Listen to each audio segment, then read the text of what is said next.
예수 그리스도의 생명이 그 영혼 속에 실제로 살아 움직이는 분들에게는 삶의 간증이 없을 수가 없습니다. 우리 어떤 메시지보다도 강력한 우리 메시지를 전해주신 우리 두 형제자매님께 우리 다시 한번 박수 한번 보내드리겠습니다.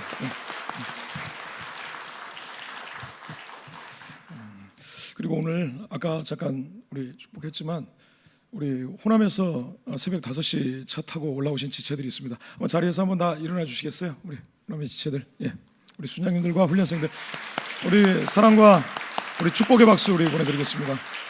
앉아 주십시오.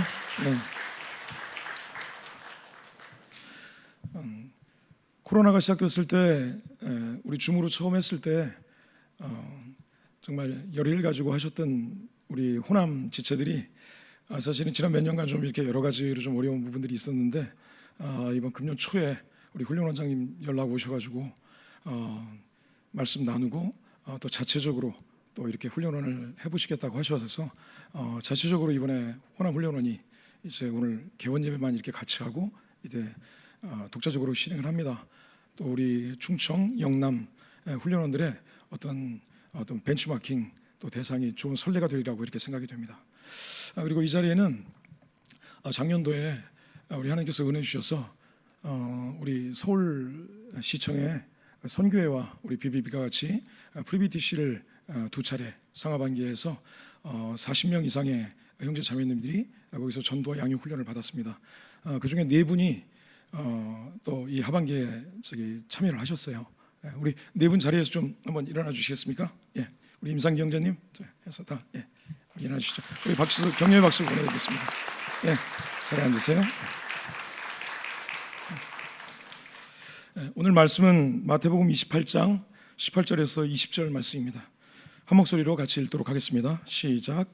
예수께서 나와 말씀하여 이르시되 하늘과 땅의 모든 권세를 내게 주셨으니 그러므로 너희는 가서 모든 민족을 제자로 삼아 아버지와 아들과 성령의 이름으로 세례를 베풀고 내가 너희에게 분부한 모든 것을 가르쳐 지키게 하라. 볼지어다 내가 세상 끝날까지 너희와 항상 함께 있으리라 하시니라. 아멘.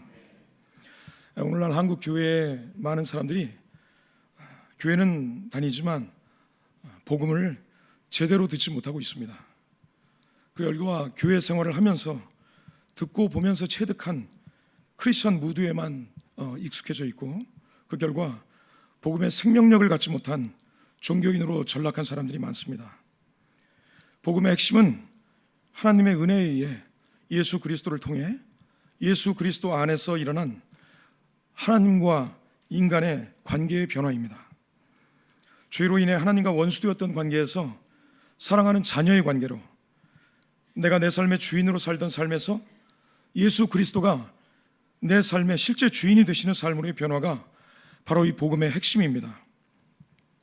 이러한 복음의 핵심을 올바로 알지 못하면 신앙의 중요한 개념들에 대해서 잘못된 생각들을 갖게 되고 결국은 복음이 주는 영원한 참 생명, 내 안에 계신 성령 하나님과의 친밀한 동거와 동행, 성령의 인도를 따라 사는 생명력 넘치는 삶, 예수 그리스도가 약속하신 그리스도 안에 있는 이 풍성한 삶을 전혀 누리지 못하고 세상 사람들과 하나도 다를 바 없는 죄악으로 가득하고 거룩히 구별되지 못하고 불신자들과 같이 똑같은 세상의 욕망과 세상의 염려와 불안을 그대로 붙들고 근심 걱정하며 평안이 없는 삶을 살게 됩니다. 이런 사람들은 대부분 크리스찬을 교회 다니는 사람으로 생각합니다. 크리스찬은 교인이 아닙니다.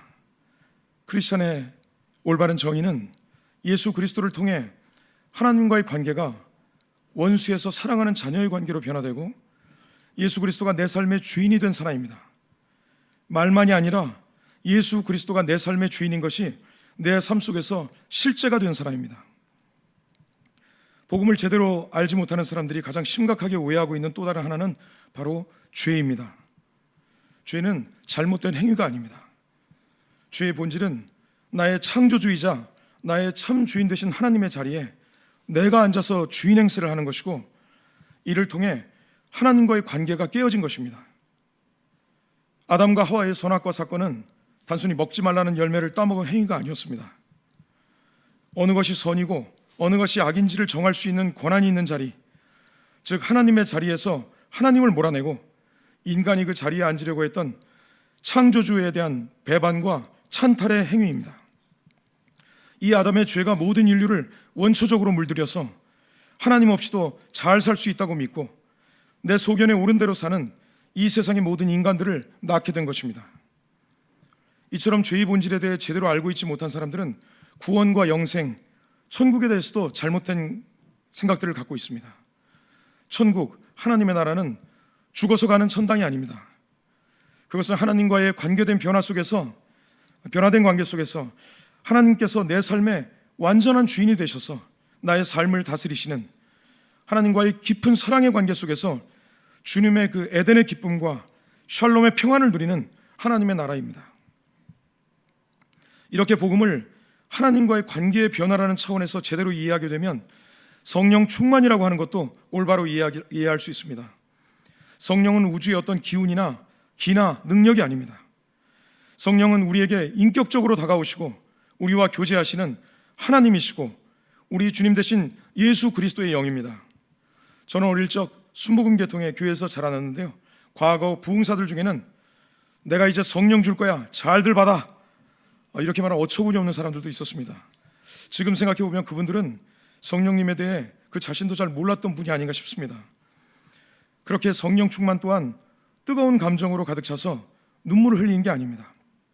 또한 어떤 힘과 능력을 받는 것이 아닙니다. 성령 충만은 나의 삶의 주인이신 성령님의 다스림과 인도하심에 온전히 순종하는 것이고 성령님의 지배를 받는 것을 말합니다. 우리는 하나님께 영광 돌린다는 말을 자주 씁니다. 대표적인 경우가 큰 축구 대회에서 믿는 선수가 골을 넣었을 때 앉아서 기도하는 장면이나 믿음이 좋은 연예인이 연예 대상을 받으면서 이 모든 영광을 하나님께 돌립니다라고 말할 때 우리는 뿌듯해하기도 하죠. 그러면서 하나님께 영광 돌리는 일은 그런 특별한 일을 통해서만, 그런 특별한 은사를 가진 사람들만 가능한 것으로 무의식 중에 생각하게 됩니다. 그러나 과연 그럴까요? 구약 성경을 한마디로 요약한 구절이 뭘까 한번 생각해 보면 다음 구절이 아닐까 생각됩니다. 너희는 내 백성이 되고 나는 너희 하나님이 되리라. 우리가 하나님의 백성이 되고 하나님께서 우리의 아버지 하나님이 되시는 것, 이것이 태초 이전부터 시작해서 현재를 거쳐 우리 마지막 날까지 변함이 없는 우리 아버지 하나님의 마음이요 뜻입니다. 거룩하신 하나님은 혼자서도 거룩한 영광의 빛을 뿜어내시는 분입니다. 그런데 이런 하나님께서 우리가 너무나 이해가 안 되게도 연약한 우리 인간들을 통해 자신의 거룩함과 영광을 드러내려 하시고 또 드러내십니다. 이방 사람들이 보는 앞에서 너희를 통하여 나의 거룩함을 드러낼 것이다. 하나님께서는 그 자체로 거룩하고 영광의 빛을 발현하실 수 있는 분이지만 당신의 백성, 연약한 우리들을 통해 당신의 영광과 거룩하심을 세상에 드러내신다는 것입니다. 왜 그러실까? 이것은 한마디로 우리를 향하신 하나님의 사랑의 신비로움입니다. 그럼 하나님께서는 어떤 방법으로 늘 죄로 넘어지고 연약한 우리 인간들을 사용하셔서 우리 당신의 영광과 거룩함을 나타내실까요? 너희에게 새로운 마음을 주고 너희 속에 새로운 영을 넣어주며 너희 모여서 돌같이 굳은 마음을 없애고 살갗처럼 부드러운 마음을 주며 너희 속에 내 영을 두어 너희가 나의 모든 율례대로 행동하게 하겠다. 그러면 너희가 내 모든 규례를 지키고 실천할 것이다. 그렇습니다. 하나님께서는 당신의 영, 바로 성령 하나님으로 우리 안에 거하셔서 우리를 통해 당신의 삶을 사심으로 당신의 영광과 거룩함을 이 세상 가운데 드러내길 원하시고 또 드러내십니다.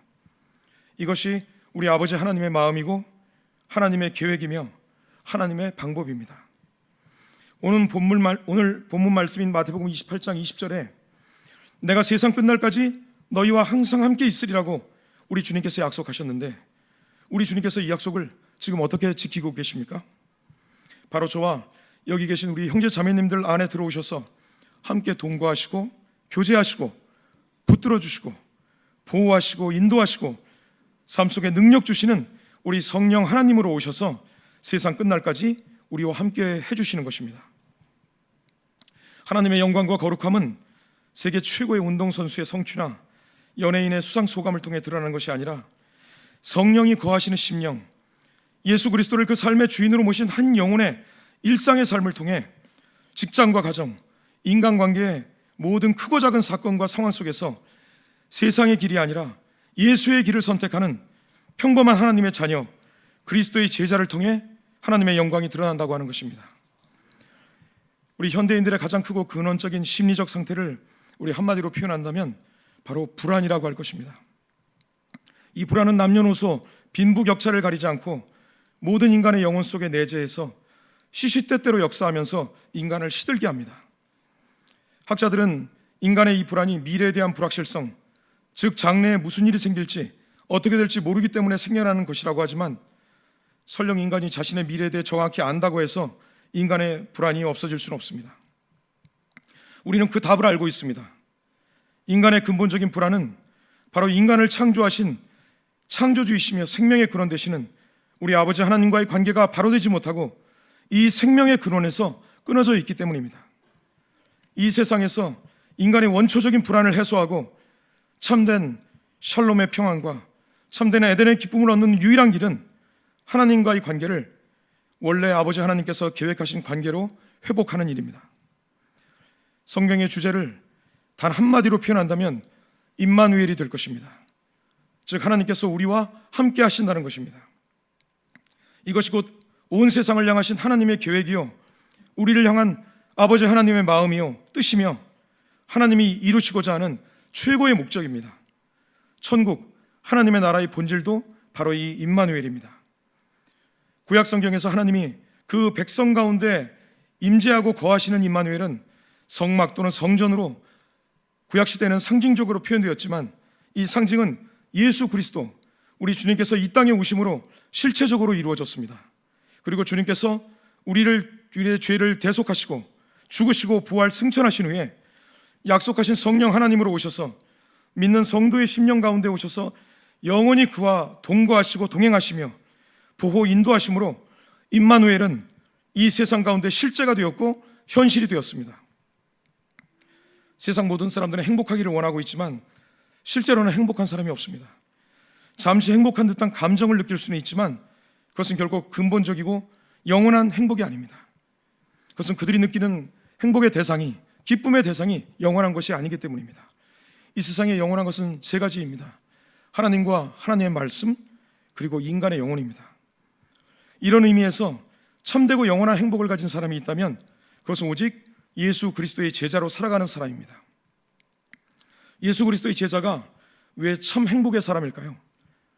첫째는 예수 그리스도 안에서 하나님께서 우리에게 은혜로 베푸신 영원한 생명, 창조주 하나님과 그 아들 예수 그리스도를 알고 영원히 동거하고 동행하며 하나님과 사랑의 관계 속에서 참된 기쁨과 샬롬의 평안을 누리며 사는 그리스도 안에 있는 하나님의 자녀의 풍성한 삶을 자신이 누리고 있기 때문입니다. 둘째는 아직도 하나님과 분리되어서 죄악으로 가득 찬 이 어둠의 세상을 하나님께로 돌아오게 하려는 온 세상을 향하신 하나님 아버지의 꿈, 모든 사람이 구원받고 그들의 심령과 삶 가운데, 그들의 가정과 직장 가운데 성령 하나님께서 다스리는 하나님의 나라를 오게 하는 일에 하나님의 대사로, 성령님의 능력의 도구로, 예수 복음의 선포자로, 주님의 동역자로 하나님께서 꾸시는 꿈이 내 꿈이 된 사람이기 때문입니다. 우리 팀 켈러 목사님은 그의 책 탕부 하나님에서 우리가 알고 있는 누가복음 15장에 이 탕자의 비유라는 말은 예수님께서 말씀하시고자 하는 이 비유의 의도를 제대로 못 드러내는 제목이라면서 오히려 이 비유는 탕부의 비유가 맞다고 얘기합니다.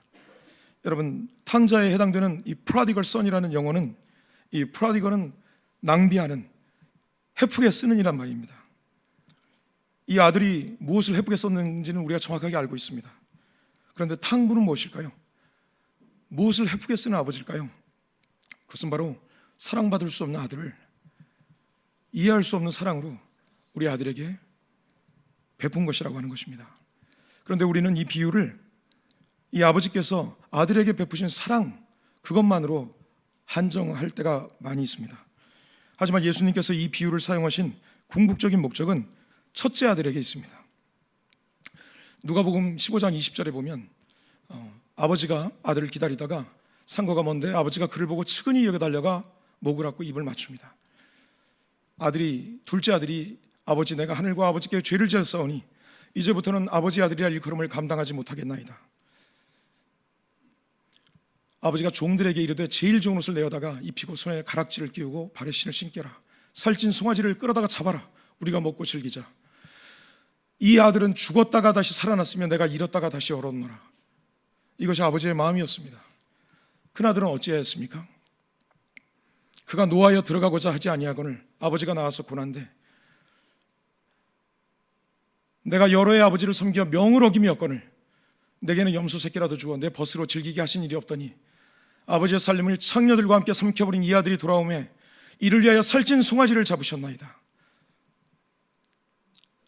아버지가 이르되 이 내 동생은 죽었다가 살아났으며 내가 잃었다가 얻었기로 우리가 즐거워하고 기뻐하는 것이 마땅하다.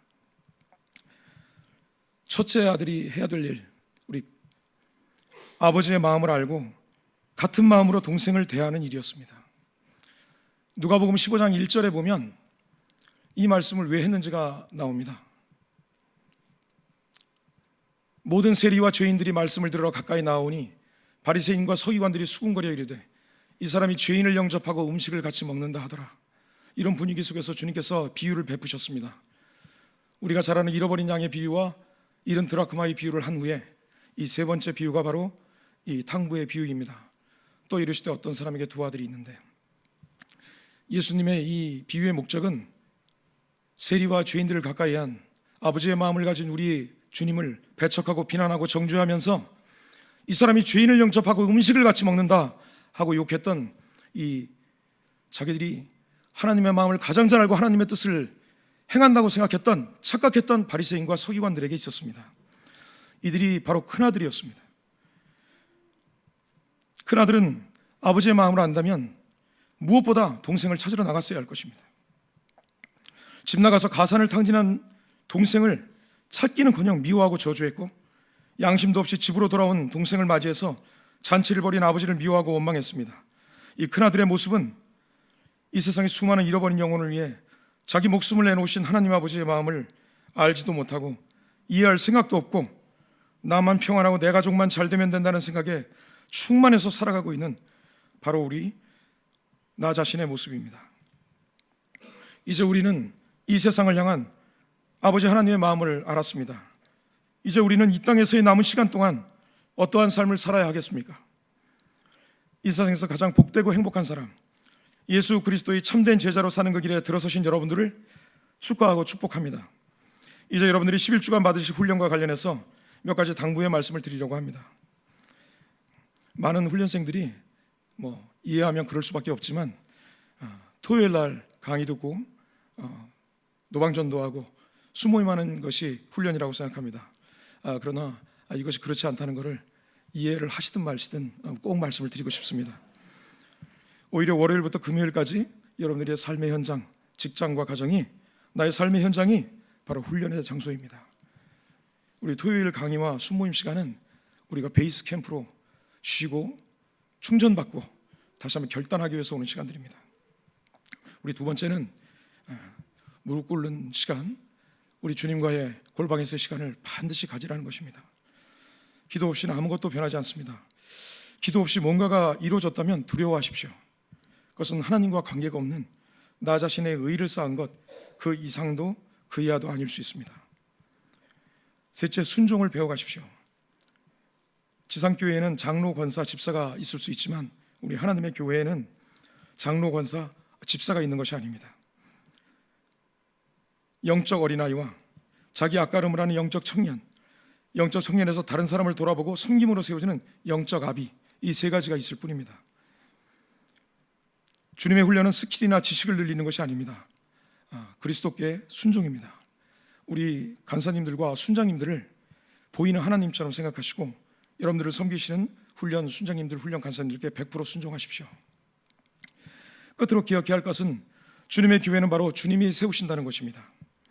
또 내가 네게 이르노니 너는 베드로라. 내가 이 반석 위에 내 교회를 세우리니 음부의 권세가 이기지 못하리라. 예수 그리스도를 삶의 주인으로 고백한 우리 한 사람 한 사람이 바로 교회이고 하나님의 나라입니다. 내가 그리스도의 제자가 되는 것, 나의 전도 대상자, 양육 대상자가 교회로 세워지고 그리스도의 제자가 되는 것은 결코 내 노력과 열심과 정성으로 할 수 있는 일이 아닙니다. 오직 예수 그리스도께서만 사람을 교회로, 그리스도의 제자로 세우실 수 있음을 명심하시기 바랍니다. 제자 삼으라는 지상명령인 마태복음 28장 19절의 말씀은 18절과 20절의 말씀이 있어서 가능합니다. 지상명령은 우리의 힘과 의지, 우리의 열심과 헌신으로 이루어지는 것이 아니라 우리 주님께서 이뤄 가시는 것이라는 것을 기억하시길 바랍니다. 예수 그리스도께서는 하늘과 땅의 모든 권세를 가지신 분이시며 세상 끝날까지 우리와 함께 하시는 분이기 때문입니다. 이런 뜻을 생각하면서 오늘 본문 말씀을 함께 큰 소리로 함께 읽도록 하겠습니다. 시작. 예수께서 나와 말씀하여 이르시되 하늘과 땅의 모든 권세를 내게 주셨으니 그러므로 너희는 가서 모든 민족을 제자로 삼아 아들과 성령의 이름으로 세례를 베풀고 내가 너희에게 분부한 모든 것을 가르쳐 지키게 하라. 볼지어다 내가 세상 끝날까지 너희와 항상 함께 있으리라 하시니라. 아멘. 주님께서 주신 이 지상명령은 그리스도인에게는 고려 대상이 아닙니다. 순종해야 하는 명령입니다. 내가 그리스도인이라고 말한다면 우리는 이 말씀에 반드시 반응해야 하고 순종해야 합니다. 우리에게 주어진 최대의 미션이면서 주님의 준엄한 명령입니다. 예수님께서는 우리에게 주신 최고의 사명, 명령이 그리스도인이 이 땅에 존재하는 이유이고 그리스도인의 삶의 목적이고 그리스도인의 본질입니다. 함께 기도하겠습니다. 하나님 아버지, 이 시간 성령 하나님께서 이 자리에 부르셔서 모으신 모든 형제자매님들, 특별히 훈련생과 훈련 순장으로 부르신 형제자매님들에게 기름 부어주시고 하나님 아버지의 사랑과 은혜를 그 심령 가운데 충만하게 부어주셔서 훈련을 최선으로 감당케 하시고 삶의 변곡점이 되고 삶의 결정적인 결단이 있고 주님을 깊이 알고 주님을 최고의 사랑으로 여기게 되는 인생의 귀한 시간으로 복 주시옵소서. 그리하여 각 사람을 향하신 아버지의 뜻이 우리 모두의 심령과 삶 가운데 온전히 이루어지게 하옵소서. 우리의 모든 것 되시는 존귀하신 예수님의 이름으로 감사하며 기도드리옵나이다. 아멘.